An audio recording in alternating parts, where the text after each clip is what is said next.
Assalamualaikum warahmatullahi wabarakatuh. Perkenalkan kami dari kelompok 3 kelas PPSIA tahun 2022.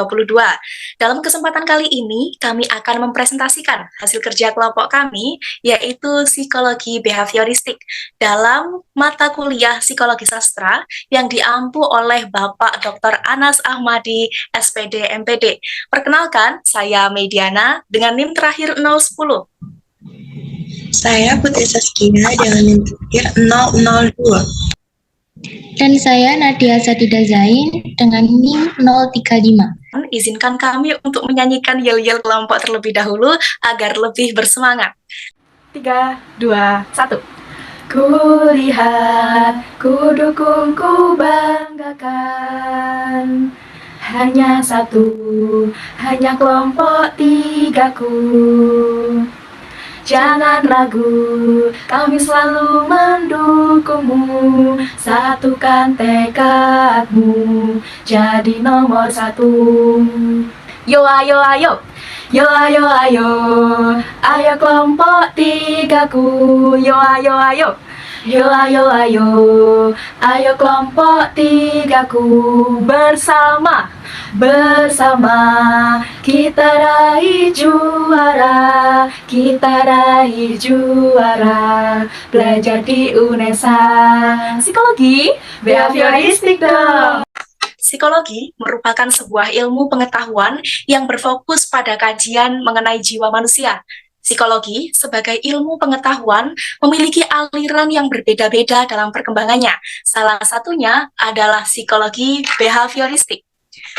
Behavioristik atau behaviorisme merupakan aliran ilmu psikologi yang berfokus pada perilaku dengan asumsi adanya hubungan antara stimulus atau rangsangan dengan perilaku atau behavior.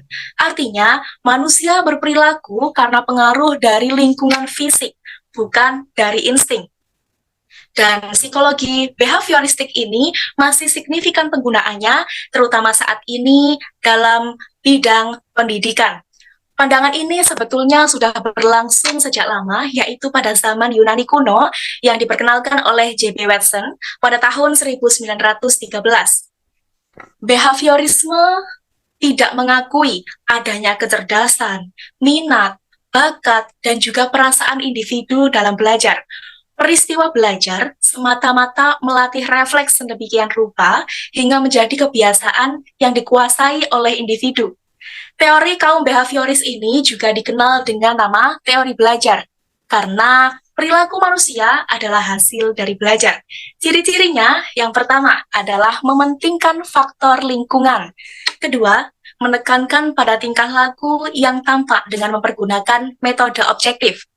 Berikutnya, mementingkan masa lalu, mementingkan pembentukan reaksi atau respon, menekankan pentingnya latihan, mementingkan mekanisme hasil belajar, mementingkan peranan kemampuan, dan hasil belajar yang diperoleh adalah munculnya perilaku yang diinginkan.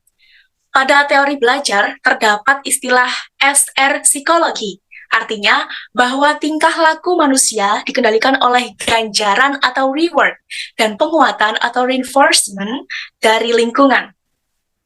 Beberapa prinsip yang dipegang atau dianut dalam teori belajar behavioristik meliputi reinforcement and punishment, 2. Primary and secondary reinforcement, 3. Schedule of reinforcement, 4.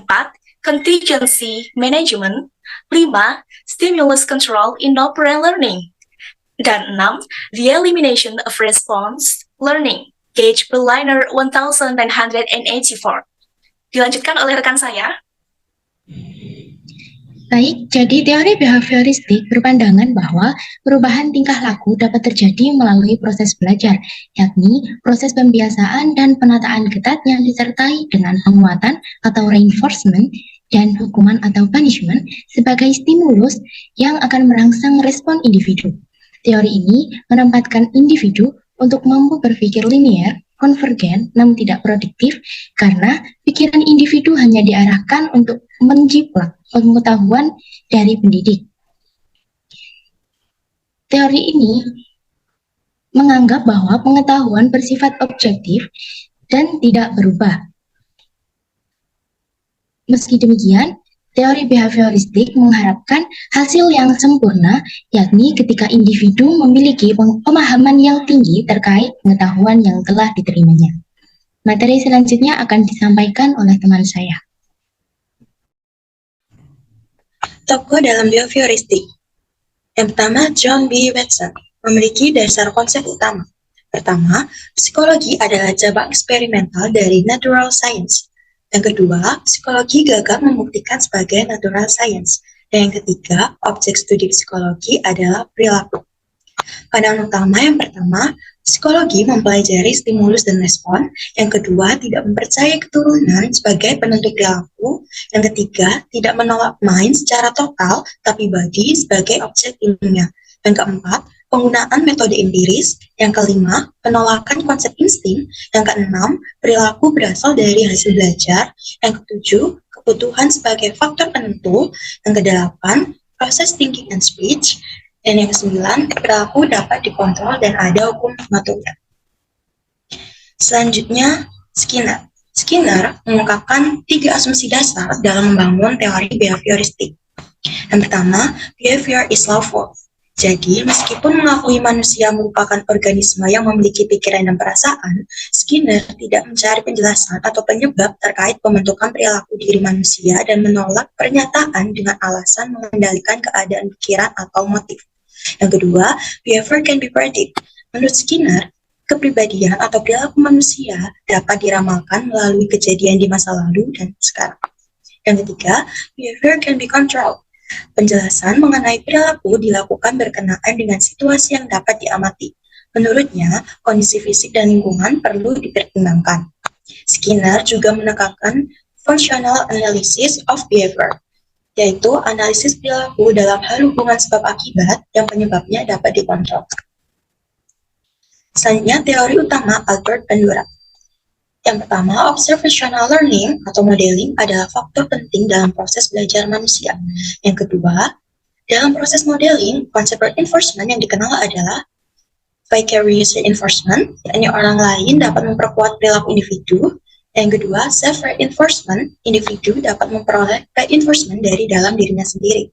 Yang ketiga, menekankan pada self-regulatory learning process seperti self-judgment dan self-control. Yang terakhir, memperkenalkan konsep penundaan self-reinforcement demi kepuasan yang lebih tinggi di masa depan. Selanjutnya akan dilanjutkan oleh rekan saya. Teori behavioristik telah banyak diterapkan. Teori ini sangat berpengaruh pada perkembangan pembelajaran, terutama konsep yang diungkapkan oleh Skinner terkait stimulus dan respon.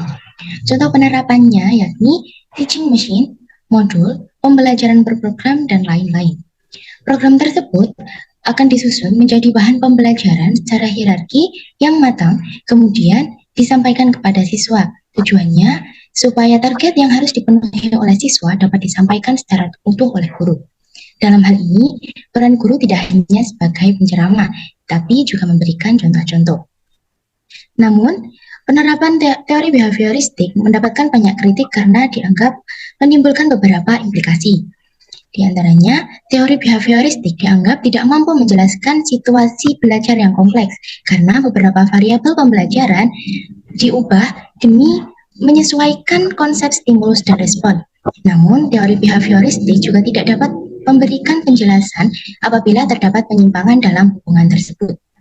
Teori ini juga hanya mengakui keberadaan hubungan stimulus dan respon yang dapat diamati, tanpa memperhatikan adanya pengaruh pikiran dan perasaan yang mempertemukan unsur-unsur yang diamati tersebut. Teori behavioristik dinilai menjadikan siswa sebagai individu yang pasif dan hanya bertugas sebagai penerima pengetahuan dari guru, sedangkan guru dijadikan sebagai sentral atau pusat pembelajaran yang bersifat otoriter, sehingga siswa akan kesulitan mengembangkan kemampuan dirinya sesuai dengan minat dan potensi yang dimiliki. Minum kopi sambil makan ketan. Si Bapak minum air putih. Dari kami cukup sekian. Akhir kata, terima kasih. Terima kasih. Assalamualaikum warahmatullahi Wabarakatuh.